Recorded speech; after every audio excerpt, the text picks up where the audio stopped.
Ram Ram ji friends, कैसे हैं सभी आप। आज हम आपके सामने एक लाए हैं। 9th क्लास का टॉपिक है लाइंस एंड एंगल्स। उसकी सबसे पहले हम कुछ बेसिक टर्म्स देख रहे हैं। Basic terms and definitions. Some basic terms and definitions are here. So we will explain one by one.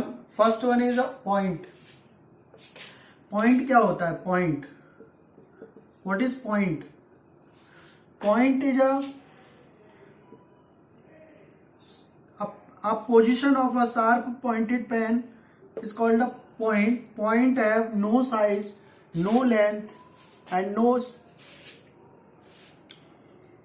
Point is a lengthless and sizeless. This is a point, and the geometry जहाँ से start होती है वो सबसे पहला आता है। Geometry का जो डेफिनेशन होती है वो होता है पॉइंट। पॉइंट की ना तो कोई लेंथ होती है और ना कोई उसका साइज होता है। वो एक शार्प पॉइंटेड पेन के द्वारा जो पोजीशन उसकी बनाई जाती है वही पॉइंट कहलाता है। उसके बाद आता है पॉइंट्स के दो तरह के पॉइंट्स होते हैं। कॉलिनियर पॉइंट्स होते हैं, नॉन कॉलिनियर पॉइंट्स होते हैं, जो हम 9th क्लास में पढ़ेंगे। Collinear points and non collinear points. तो सबसे पहले फ्रेंड्स देख लीजिए कॉलिनियर पॉइंट्स। तो कॉलिनियर पॉइंट्स वो पॉइंट्स होते हैं जो एक सिंगल लाइन पर बनते हैं। जो सिंगल लाइन पर जो पॉइंट्स बनते हैं, जो सिंगल लाइन, एक लाइन पर जितने भी पॉइंट बनाए जाते हैं, ये सब पॉइंट्स क्या कहलाते हैं? Collinear points. तो these points are collinear points. And collinear point से ट्राइंगल फॉर्म नहीं हो सकता है, क्योंकि ट्राइंगल में 3 साइड्स होती हैं। तो 3 साइड्स इसमें बन सकती नहीं है, क्योंकि एक ही लाइन पर साइड पॉइंट्स होंगे। लाइन अगर ऐसी है, वर्टिकल है या हॉरिजॉन्टल है, तो उस पे जो पॉइंट्स होते हैं वही कॉलिनियर पॉइंट्स कहलाते हैं। एक लाइन पर जितने भी पॉइंट्स होते हैं ये कॉलिनियर पॉइंट्स कहलाते हैं। Collinear points can not be formed a triangle. और दूसरा है नॉन कॉलिनियर पॉइंट्स। तो नॉन कॉलिनियर पॉइंट्स वो पॉइंट्स होते हैं जो एक लाइन पर न होते हुए अलग अलग पोजीशन होती है। इन पॉइंट्स की पोजीशन जो होती है वो अलग अलग होती है। तो इससे हम कोई भी शेप बना सकते हैं, ट्राइंगल, स्क्वायर, क्वाड्रेटल, और कोई भी शेप बनाया जा सकता है। तो non collinear points can make a triangle और अनदर शेप।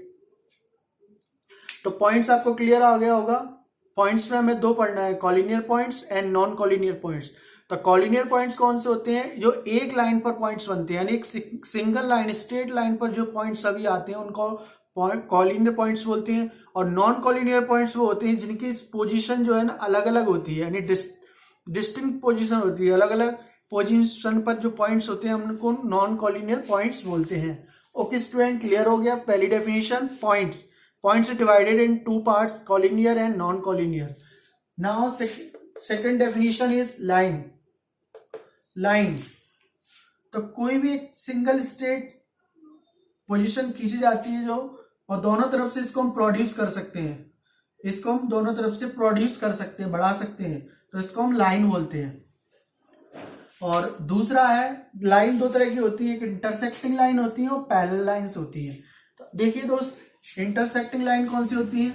इंटरसेक्टिंग लाइन वो लाइंस होती हैं जो एक दूसरे को किसी एक पॉइंट पर इंटरसेक्ट करती हैं। Just like that these lines are called intersecting line because line L and M are intersecting a point O. The intersecting point is O. So these lines are called intersecting lines. Okay दोस्तों, समझ में आ रहा हो गया आपको? Channel को like करें। Video आपको अच्छा लग रहा हो तो वीडियो को लाइक कर दें, शेयर कर दें और कमेंट्स करें, और दोस्तों को ज़्यादा से ज़्यादा भेजें। और मेरा चैनल जो है ना, हाउस ऑफ मैथमेटिक्स, इसको सब्सक्राइब कर लें और बेल आइकन का जो बटन है उसको भी प्रेस कर दें। ऐसे ही आपको मज़ेदार वीडियोस और इंटरेस्टिंग वीडियोस आपको मिलते रहेंगे और बेसिक जानकारी आपको मिलती रहेगी। तो ऐसे वीडियो देखने के लिए आप चैनल को सब्सक्राइब कर लें। Okay, thank you. और उसके बाद देखिए, सबसे पहले हमने अब देखी इंटरसेक्टिंग लाइन। इंटरसेक्टिंग लाइन कौन सी होती है? वो लाइन जो एक दूसरे को किसी एक पॉइंट पर इंटरसेक्ट करती हैं, वो लाइन हमें इंटरसेक्टिंग लाइन कहते हैं। और दूसरा पॉइंट है पैरेलल लाइन। तो पैरेलल लाइन वो those 2 lines those who are not intersect and any point, किसी भी पॉइंट पर इंटरसेक्ट नहीं करती है, और इनके बीच की जो डिस्टेंस होती है वो इक्वल होती है। तो these lines are called parallel lines, M और N। इसको हम ऐसे लिख सकते हैं दोस्त, M is parallel to L। तो पैरेलल लाइंस कौन सी होती हैं? जो एक दूसरे को किसी भी पॉइंट पर नहीं मिलती हैं। जस्ट लाइक इसका एक वेस्ट एग्जांपल हो सकता है रेलवे ट्रैक।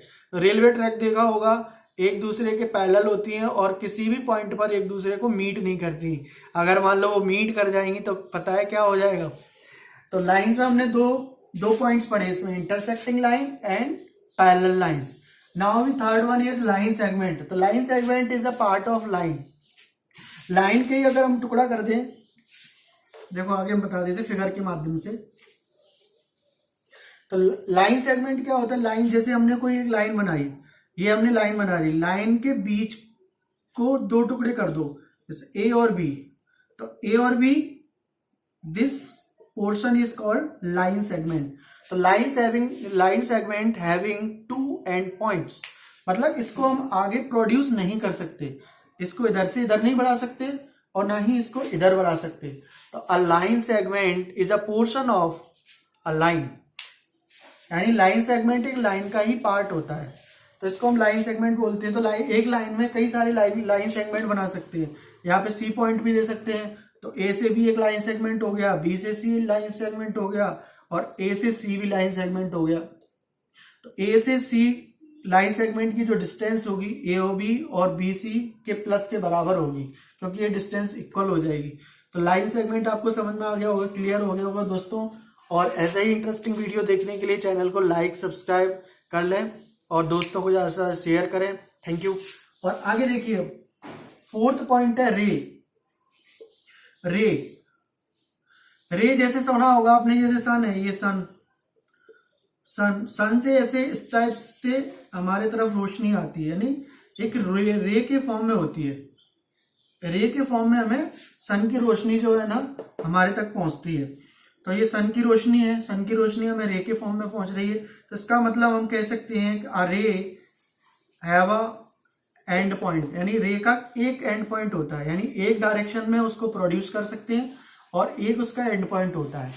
तो रे में एक एंड पॉइंट होता है, रे भी एक लाइन सेगमेंट, लाइन का ही एक पार्ट होती है।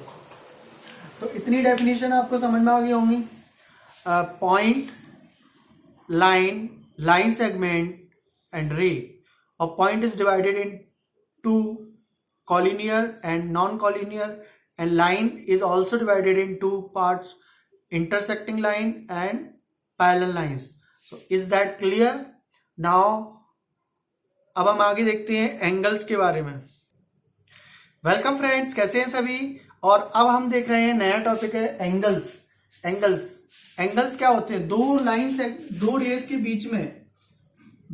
बीच में यानी two rays having a common vertex, दो रेज जिनके पास एक कॉमन वर्टेक्स होती है, उनके बीच में ये टाइप का ये बनता है, इसको हम एंगल बोलते हैं।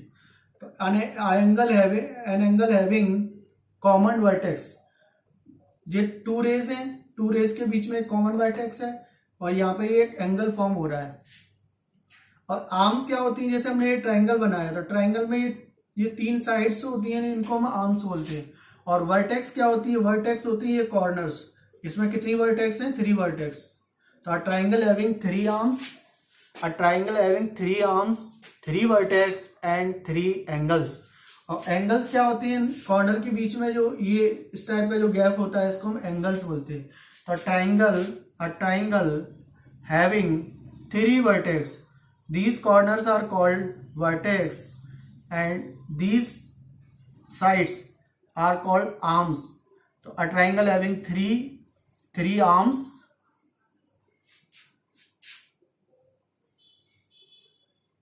a triangle having 3 arms, 3 vertex and 3 angles.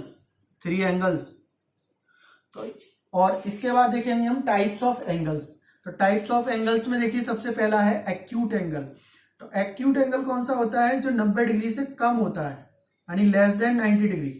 तो लेस देन 90 डिग्री कोई भी ले सकते हैं, हम 45 ले सकते हैं, 30 ले सकते हैं, 60 ले सकते हैं।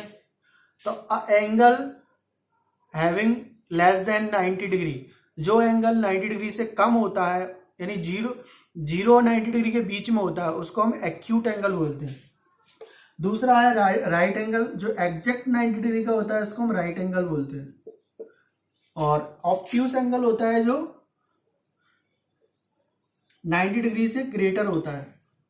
एंगल हैविंग ग्रेटर 90 डिग्री, यानी 90 और 180 के बीच में जो होता है उसको हम ऑब्ट्यूस एंगल बोलते हैं। This one is. और स्ट्रेट एंगल होता है जो सीधी लाइन पर जो एंगल बनता है, ये सीधी लाइन है, उस पर जो एंगल बन रहा है इसको 180 डिग्री, यानी 180 डिग्री का जो एंगल होता है उसको हम स्ट्रेट एंगल बोलते हैं। और उसके बाद आ गया रिफ्लेक्स एंगल। तो रिफ्लेक्स एंगल कौन सा होता है? रिफ्लेक्स एंगल देखो, जैसे हमने ये एंगल बनाया, यहाँ दिख नहीं रहा होगा, यहाँ ऊपर लिख देता हूँ मैं।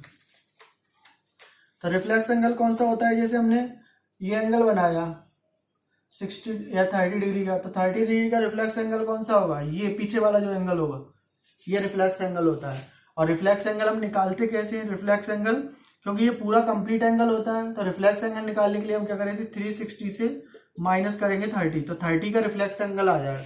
तो जिस भी एंगल का हमें रिफ्लेक्स एंगल निकालना होगा, तो उस एंगल को हम 360 से माइनस कर देंगे, तो वो रिफ्लेक्स एंगल आ जाएगा।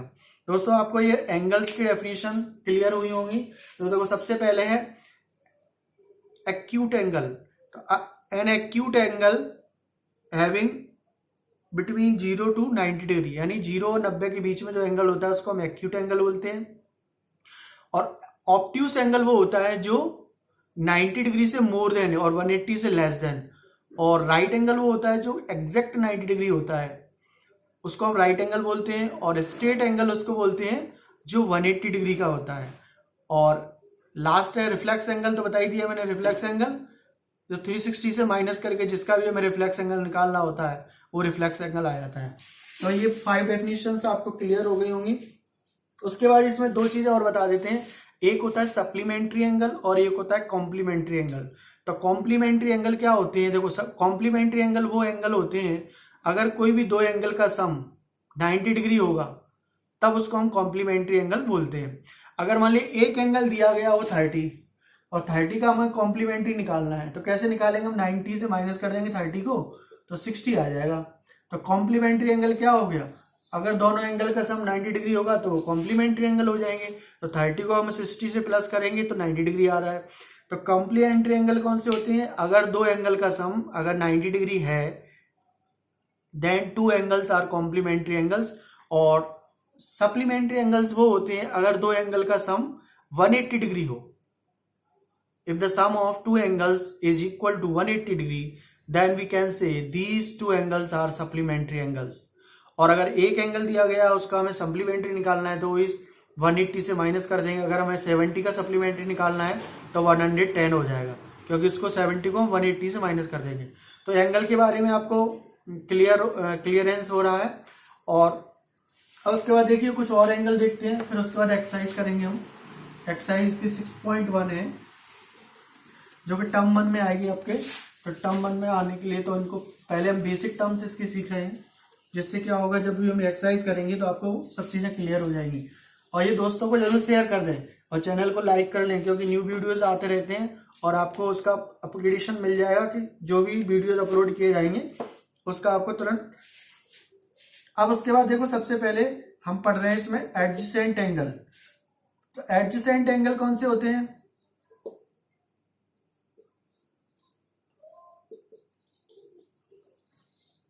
If two angles having common vertex, this is a vertex, common vertex, and this is arm. So this is arm. Two angles having common vertex and common arms, these 2 angles are called adjacent angle. तो अगर कोई 2 angle जिनकी common arms होती है और common vertex होती है, तब हम कह सकते हैं कि ये दोनों एंगल्स जो है ना एडजेसेंट एंगल है। उसके बाद दूसरा पॉइंट है लीनियर पेयर। दूसरा पॉइंट है लीनियर पेयर। तो लीनियर पेयर एंगल कौन से होते हैं? Linear pair of angles.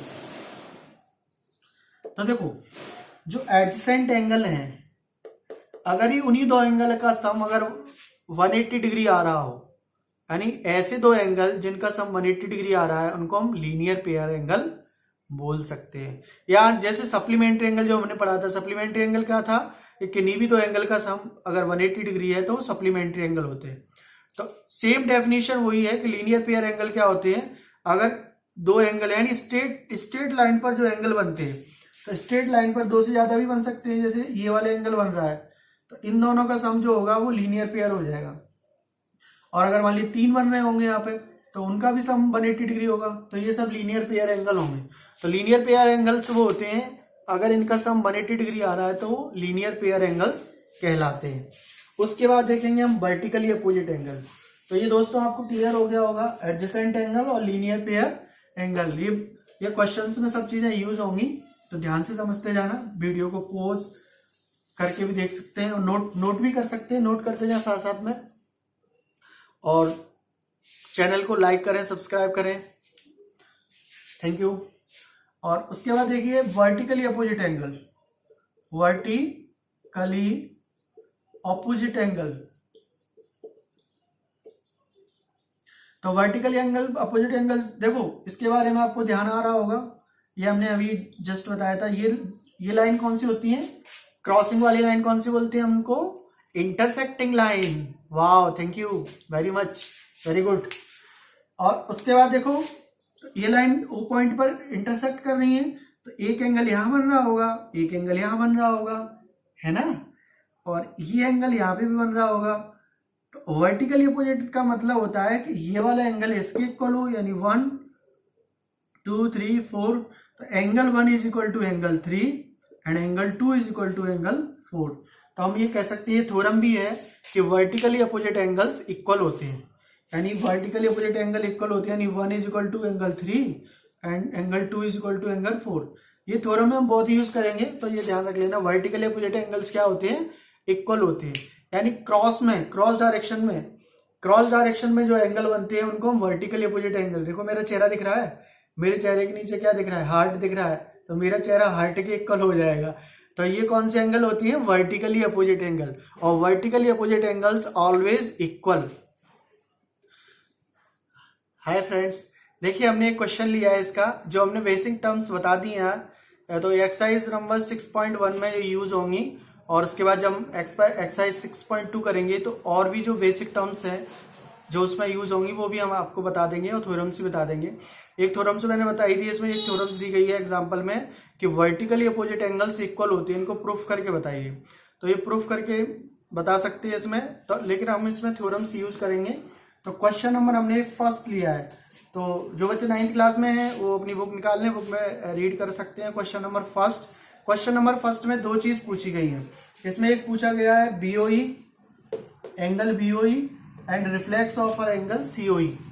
तो रिफ्लेक्स हमने बताया था कि किसी भी एंगल का रिफ्लेक्स अगर निकालना है तो वो एंगल हमें पता होना चाहिए। तो रिफ्लेक्स ऑफ सीओई पूछा है, तो इसका मतलब सबसे पहले हमें सीओई फाइंड करना पड़ेगा। ओके दोस्तों, आइए हम सीओई फाइंड करते हैं। देखो कैसे फाइंड करेंगे, तो सबसे पहले हम लिखेंगे कि गिवन में क्या क्या दिया गया है। तो दोस्तों देखिए गिवन में हमें क्या क्या दिया है इसमें। तो गिवन में हम लोग को यहाँ पे ये दिया है ए बी और सी डी दो लाइन है, A B and C D are two lines. A B और सी डी दो लाइन्स है और दो लाइन्स है, इसका मतलब 180 डिग्री एंगल बनाएंगे। उसमें जो भी एंगल बनेगा वो लीनियर पेयर होगा और लीनियर पेयर एंगल होगा। इसमें एक चीज दी गई है कि angle AOC plus angle BOE is equal to दिया है 70 degree. This is a given. और देखिए AOC this angle, this one, and BOE this one. तो हमने दोस्तों क्या पढ़ा है, देखिए लीनियर पेयर क्या होता है, इन तीनों का एंगल का सम 180 डिग्री होगा। तो आइए इसको हम यूज करते हैं। तीनों का 180 डिग्री होगा, दो का सम दिया गया है और तीसरा हम आसानी से निकाल लेंगे। देखो कितना सिंपल है। तो हम कौन सी लाइन ले रहे हैं, एओबी। तो AOB is a line, AOB line है, इसका मतलब स्ट्रेट लाइन है, स्ट्रेट लाइन। तो स्ट्रेट लाइन पर जो भी एंगल बनती है वो सब क्या होती है, लीनियर पेयर होती है। यानी लीनियर पेयर उनका सम कितना होता है, लीनियर पेयर। यानी तीन एंगल बन रहे होंगे, जैसे एक एंगल यहाँ पे एक स्ट्रेट लाइन है, स्ट्रेट लाइन, और स्ट्रेट लाइन पे जो भी एंगल बनते हैं वो तीनों एंगल का सम कितना हो जाएगा, 180 डिग्री। यानी angle AOC plus angle BOE और plus angle COE, the sum of all these angles the sum of angle AOC plus angle BOE plus angle COE is equal to 180 degree. ये हो गया 180 degree. अब इसमें हमें निकालना क्या है, हमें निकालना है COE। इन दोनों का सम कितना दिया है 70 डिग्री, ये गिवन से आ गया। और यहां लिख लेना दोस्तों, इसका रीजन लिख लेना लीनियर पेयर। तो लीनियर पेयर, यहां इसका रीजन लिख लेना लीनियर पेयर। और ये 70 आ गया तो यहां से एंगल निकल आएगा COE। 180 में से COE निकालने के लिए हम क्या करेंगे, 180 से 70 माइनस कर देंगे। और 70 माइनस करेंगे तो कितना आ जाएगा दोस्तों 110। 110 क्या हो गया, इसका COE निकल आया। तो अगर हमारे पास COE है तो उसका रिफ्लेक्स निकालने के लिए दोस्तों हमने क्या बताया था कि उसको हम 360 से माइनस कर देंगे। तो हमने COE निकाल लिया है और COE निकालने के बाद हम क्या करेंगे दोस्तों 360 से माइनस कर देंगे। Very easy. तो इसको हम यहां पर लिख देते हैं। तो रिफ्लेक्स एंगल COE, तो 360 माइनस एंगल COE, इसका पोर्शन इसके बाद हमने यहां लिख दिया है। हमें निकालना है रिफ्लेक्स ऑफ एंगल COE। तो COE कैसे निकालेंगे, 360 से एंगल COE माइनस कर देंगे। तो 360 माइनस COE कितना आया हमारा 110। 110 इसमें से माइनस करेंगे 0, 5, तो 250 आ गया। तो रिफ्लेक्स एंगल COE कितना आ गया 250 निकल के आ गया। अब हमको एक चीज और निकालना है, इसमें एंगल BOE और फाइंड करना है। तो दोस्तों पहले यहां तक लिख लो और ये समझ आ गया होगा। देखो हमें COE निकालने के लिए हमने क्या किया कि लीनियर पेयर का यूज किया। इसमें लीनियर पेयर एंगल्स क्या होते हैं, तो लीनियर पेयर एंगल वो होते हैं जिनका सम अगर ऐसे दो या तीन एंगल जिनका सम अगर 90 डिग्री आ रहा हो, वो 180 डिग्री आ रहा हो, तो वो लीनियर पेयर में आते हैं। और लीनियर पेयर का हमने इसमें यूज किया है। और उसके बाद फिर हमने एंगल COE निकाल दिया और COE हमारे पास होगा तो हम उससे उसका रिफ्लेक्स एंगल निकाल सकते हैं। दोस्तों आधा पोर्शन इसका हो गया है। अब आगे आधा देखने के लिए इसको हम इरेज कर रहे हैं।